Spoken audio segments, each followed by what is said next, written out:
Assalamualaikum warahmatullahi wabarakatuh. Saya Martina Puspita Rahmi. Pada kesempatan ini saya akan mempresentasikan materi wacana. Ada 4 poin pembahasan yang akan saya sampaikan, antara lain, pertama, wacana sebagai praktik sosial. Kedua, hubungan wacana dan kekuasaan. Ketiga, teks berita dalam paradigma kritis. Dan keempat, contoh teks berita dalam paradigma kritis. Pembahasan pertama mengenai wacana sebagai praktik sosial.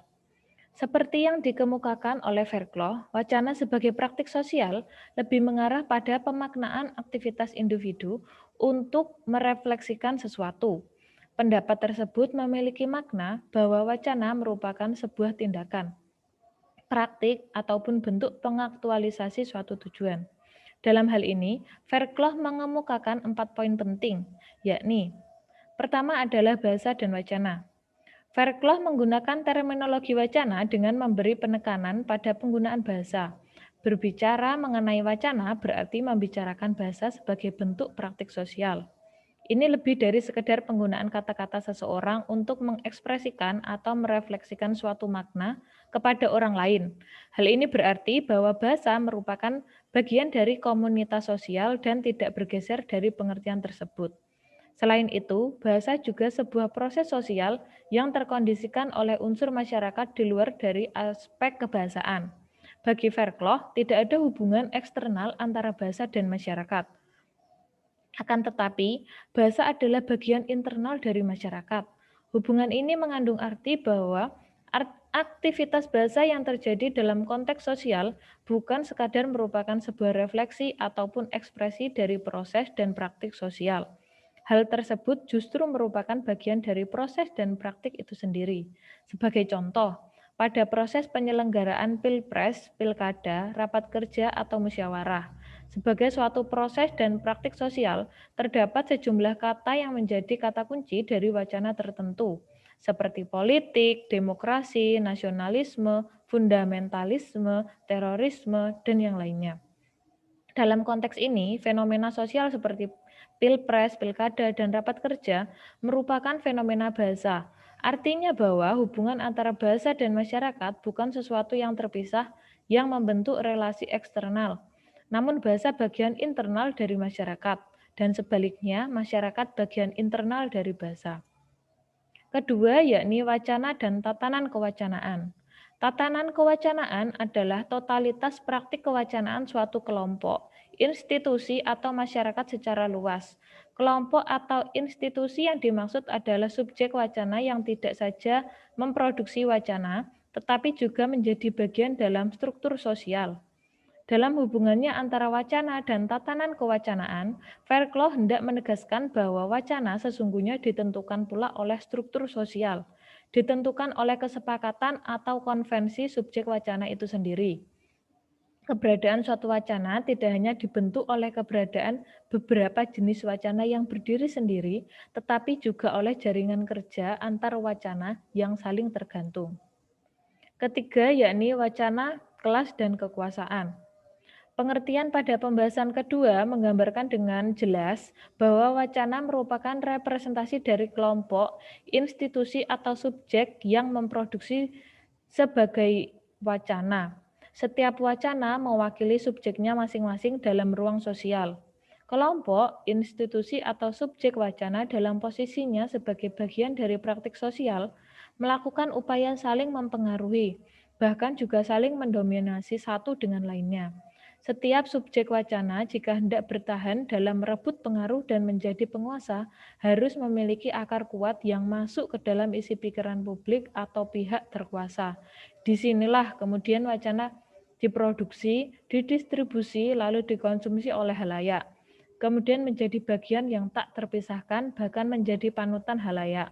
Pada tataran ini, wacana akan membentuk suatu ideologi yang selanjutnya dapat disebut sebagai ideologi kelompok. Sebagaimana telah disebutkan bahwa wacana berkontribusi dalam membentuk identitas sosial. Dengan demikian, karena membentuk identitas, wacana juga menjadi representasi kelas, seperti kelas kekuasaan, kelas pendukung kekuasaan, kelas moderat, kelas oposisi, atau kelas marginal atau bawah. Dalam kelas kekuasaan, perlu dibedakan antara kelompok dominan dengan kelompok mayoritas. Yang keempat adalah dialektika struktur dan praktik sosial. Setiap wacana dan praktik kewacanaan masing-masing memberi pengaruh kepada yang lainnya dan memperoleh pengaruh pula dari wacana lain. Proses saling memberi dan menerima pengaruh ini merupakan proses dialektika antar unsur-unsur atau struktur dan praktik sosial. Selain dibentuk oleh struktur sosial, menurut Verkloh, wacana juga berimbas balik pada struktur sosial serta berkontribusi pada pencapaian-pencapaian kesinambungan dan perubahan sosial. Hal ini disebabkan karena antar wacana dan struktur sosial bersifat dialektis. Keempat poin di atas yang sudah saya jelaskan yakni bahasa dan wacana, wacana dan tatanan kewacanaan, wacana kelas dan kekuasaan, serta struktur dan praktik dialektis menjelaskan pandangan Verkloh pada tataran paling abstrak yakni wacana yang mengacu pada bahasa sebagai praktik sosial. Wacana merupakan bagian utuh dari praktik sosial dan berperan sangat besar terhadap perubahan sosial. Selanjutnya, pembahasan kedua, yakni mengenai hubungan wacana dengan kekuasaan. Verkloh berpandangan bahwa kuasa secara konseptual memiliki dua makna, yakni yang pertama, ketidaksimetrisan antar partisipan dalam peristiwa-peristiwa kewacanaan, dan yang kedua adalah ketidaksamaan kapasitas dalam mengontrol bagaimana sebuah teks diproduksi, didistribusikan, dan dikonsumsi dalam konteks sosial budaya tertentu. Pandangan Verkloh ini menekankan hubungan antar partisipan, yakni penguasa dan terkuasa. Wacana sebagai suatu praktik sosial menunjukkan adanya usaha untuk memengaruhi terkuasa oleh penguasa. Maka dari itu, terciptanya sebuah wacana bukanlah tanpa motif. Terdapat pemuatan konsep-konsep yang dianggap sebagai suatu kebenaran atau ideologi dan harus diketahui oleh pihak terkuasa. Kebenaran dalam pengetahuan memiliki relasi dengan kekuasaan. Foucault menyatakan bahwa suatu wacana dipengaruhi pengetahuan dan kekuasaan secara bersama-sama. Karena kekuasaan akan menentukan pengetahuan apa saja yang dianggap sebagai kebenaran, kenormalan, sehingga ia dapat menjadi wacana umum. Dari paparan di atas, wacana dibentuk dan diproduksi melalui sebuah proses mekanisme kuasa. Wacana tidak bisa berdiri secara otonom dalam kerangka kebenaran objektif.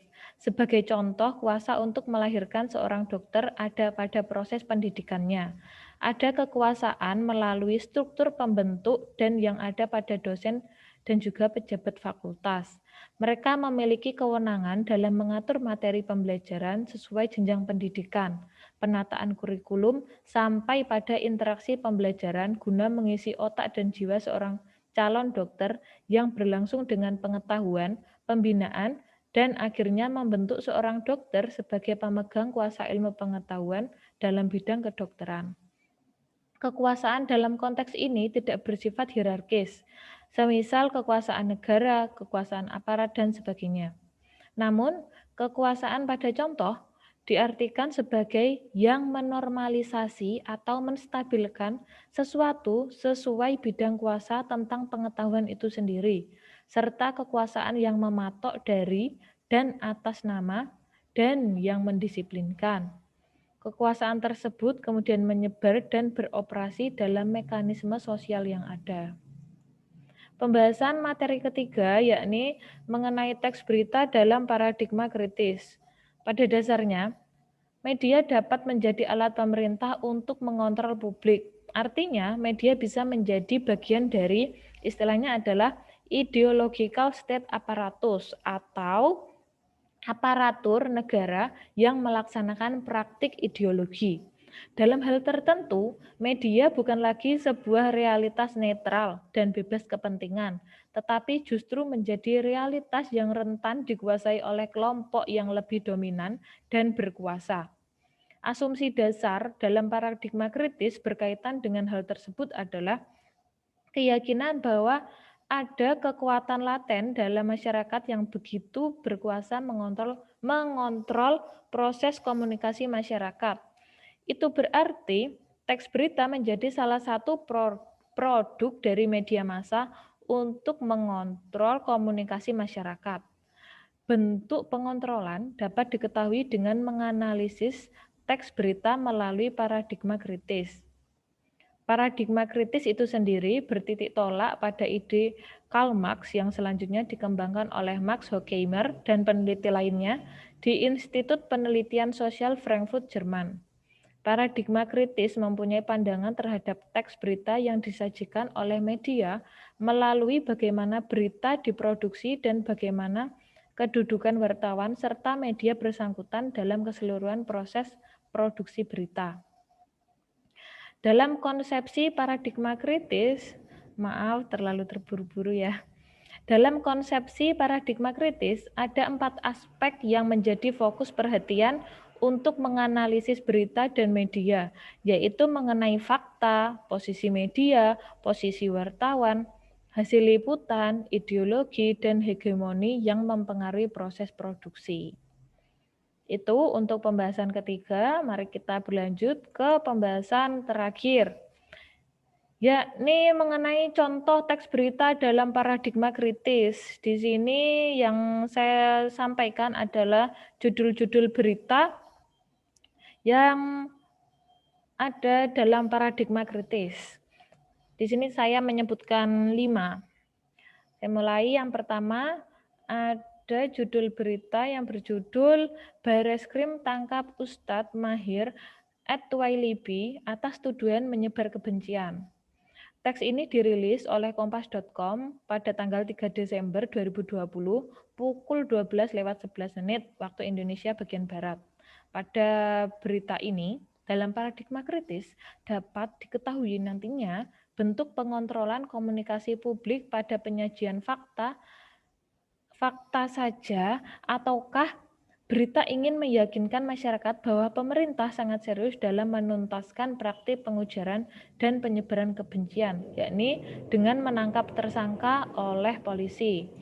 Contoh kedua adalah teks berita dengan judul Alasan Istana Tunjuk Mentan Gantikan Luhut sebagai Menteri Kelautan dan Perikanan ad interim. Teks ini dirilis oleh kompas.com pada tanggal 3 Desember 2020 pukul 6:51 waktu Indonesia bagian Barat. Dari judul berita, wartawan memposisikan dirinya sebagai pihak penyampai fakta, yakni meneruskan alasan dari pemerintah kepada halayak terkait penunjukan Mentan yang menggantikan Luhut Panjaitan. Dari posisi wartawan yang meneruskan alasan pemerintah kepada masyarakat, ini menjadi bukti bahwa media berperan sebagai aparat negara yang melakukan praktik ideologi. Contoh ketiga, teks berita dengan judul Geledah 4 Lokasi, KPK Sita Dokumen Keuangan Suap Wali Kota Cimahi. Teks ini dirilis oleh liputan6.com pada tanggal 3 Desember 2020 pukul 21:34 waktu Indonesia Barat. Melalui berita ini tersirat maksud bahwa pemerintah tengah serius melakukan praktik pemberantasan korupsi, sehingga diharapkan masyarakat dapat memberikan kepercayaan penuh terhadap kinerja pemerintah. Contoh keempat adalah teks berita dengan judul Klaim Surat Tes Corona Rizik Syihab Palsu, FPI Minta Pelaku Ditangkap. Teks ini dirilis oleh liputan6.com pada tanggal 3 Desember 2020 pukul 9:54 waktu Indonesia Barat. Berita tersebut dalam paradigma kritis memiliki multi makna, di antaranya keinginan keadilan bagi kelompok tertentu yang merasa telah dirugikan dan penunjukan bukti bahwa kelompok yang selama ini dianggap pembuat onar sebenarnya adalah kelompok yang justru dirugikan. Contoh terakhir, yakni teks berita dengan judul Polisi Panggil Disub DKI dan Ahli Epidemiologi Soal Kerumunan Acara Rizik Syihab. Teks ini dirilis oleh liputan6.com pada tanggal 3 Desember 2020 pukul 17:09 waktu Indonesia bagian Barat. Berita di atas dalam paradigma kritis hendak menggiring opini publik bahwasanya Rizik Syihab telah menyelenggarakan acara yang melanggar protokol kesehatan dan rawan penyebaran wabah COVID-19. Sebenarnya, 5 contoh teks berita ini dapat diketahui lebih detail, lebih terperinci mengenai bentuk-bentuk pengontrolan komunikasi yang tentu saja dapat dianalisis dalam paradigma kritis dengan mengacu pada fakta, posisi wartawan yang telah saya sebutkan di materi sebelumnya. Itu tadi 5 contoh judul berita dalam paradigma kritis. Materi tersebut sekaligus sebagai penutup presentasi dari saya. Mohon maaf bila terdapat kekurangan dan kesalahan dalam penjelasan materi, pengucapan, penyampaian, atau apapun. Saya sadari memang materi ini masih sangat kurang lengkap. Namun terima kasih atas perhatiannya dari awal hingga akhir. Tetap jaga kesehatan dan kebersihan dimanapun saudara berada. Semoga saudara sekalian beserta keluarga selalu sehat dan dilindungi Allah Subhanahu wa Ta'ala. Wassalamualaikum warahmatullahi wabarakatuh. Jangan lupa like, comment, and subscribe. Terima kasih.